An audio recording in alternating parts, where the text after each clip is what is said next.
वो परमात्मा स्वयं यहां आते हैं। अब इसमें दोनों पहलू साथ चलेंगे कि जिनको भगवान मिले उन्होंने प्रैक्टिकल किया, और जो हमारे सदग्रंथ आज तक हमें ज्ञान दे रहे थे, हमारे धर्मगुरु समझ नहीं सके, वो हमारा दुर्भाग्य और उनका भी दुर्भाग्य कहेंगे, क्योंकि वो उनकी बुद्धि काल के वश थी। अब हम सतगुरु शरण में आ गए तो हमारे ऊपर काल की जकड़ नहीं रही, इसलिए आप इस ज्ञान को समझ रहे हो। जिस दिन आपका नाम खंड हो जाएगा, यहां से कनेक्शन कट गया, परमात्मा का पंजा आपसे उठ जाएगा, आपको यही शब्द कड़वे लगने लग जाएंगे, और ये हमारे यहाँ भक्त भी आपको बुरे बुरे दिखाई देंगे, क्योंकि काल प्रवेश कर जाएगा, आपकी बुद्धि को भ्रष्ट कर देता है। आज तक ब्रह्मा विष्णु महेश की गांठ बांध रखी, इसने चक्कर बांध रखा, समझने नहीं दिया। आपकी क्या औकात, आप इस मालिक की शरण से दूर होकर आप सुखी हो जाओगे। जून का महीना हो और एसी रूम से बाहर निकल कर कोई सुखी हो सकता है? चाहे शराब पी कर से निकले जा बाहर, गली में पड़ा रहो, वैसे को कहा रहो शराब के नशे में कोई बहुत सुखी हूं, अब सुखी हूं, खाक सुखी है, रेत में पड़ा पसीने आए पड़े, झागा रहे मुख में।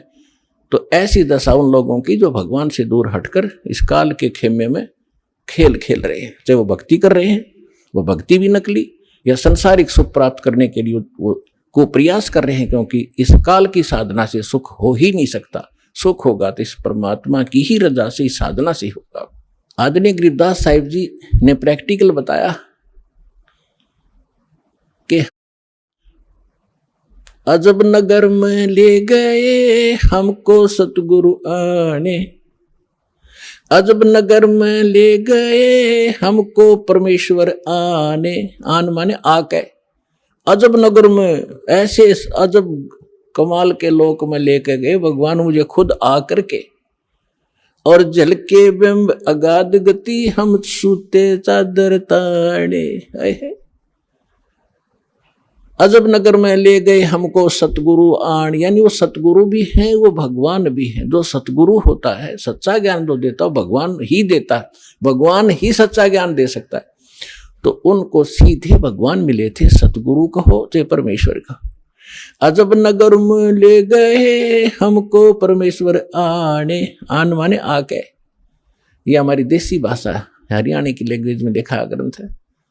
और जल के बिंब अगाध गति वहां सूते चादर तान, चादर तान के सोना, यानी कति निश्चिंत हो जाना, बेफिक्र होकर सोना। एक मुहारा है यहाँ देसी कि अच्छा चादर तान के सोए है, सारे काम कर दिए। तो इस तरह कहते हम तो निश्चिंत हो गए कि साधना हमारी सत भगवान मिल गए, आंखों सतलोक देख लिया, सत साधना करते रहेंगे, गलती हम करें नहीं, हम निश्चिंत हो गए। हमारे अंदर कोई अब शंका नहीं रही कौन भगवान है और क्या उसको प्राप्त करने का मेथड है, वो सब कंप्लीट प्राप्त हो गया, आंखों देखा।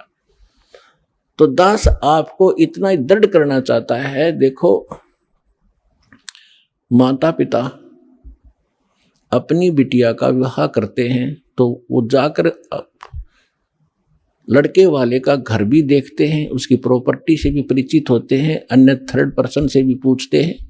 फिर वो आकर घर बताते हैं कि हम जो लड़का देख कर आए हैं उसके ये बिजनेस है, उसके ये व्यापार है, इतनी उसको प्रॉपर्टी है। तो लड़की को कोई डाउट नहीं होता, क्योंकि पिता बता रहा है। थर्ड पर्सन कहे तो शायद शंका हो जाए। तो इसी प्रकार उस परम पिता ने आके आपको ज्ञान दिया है कि जहां तुम जाओगे वहां क्या क्या सुख सुविधाएं हैं, तो आपको डाउट नहीं रहना चाहिए। और फिर साथ के साथ अपने गवाह भी तैयार कर रखे। एक लड़की न्यू कह मैं जाकर देख के आऊंगी तो वह भी एक बात है, देखा पिताजी झूठ नहीं बोल रहे। तो इसी प्रकार आप जी ने एक नेक भक्त का भी आचरण एक दिखाना है कि जो दास बोल रहा है वो किसी डूम भाट के गीत नहीं है, गॉड गिवन स्पिरिचुअल नॉलेज है, एच इट इज, जो भगवान ने बताया। और जिन महापुरुषों को भगवान मिले उन निजों का तो सेकंड किया, हमारे सदग्रंथ बता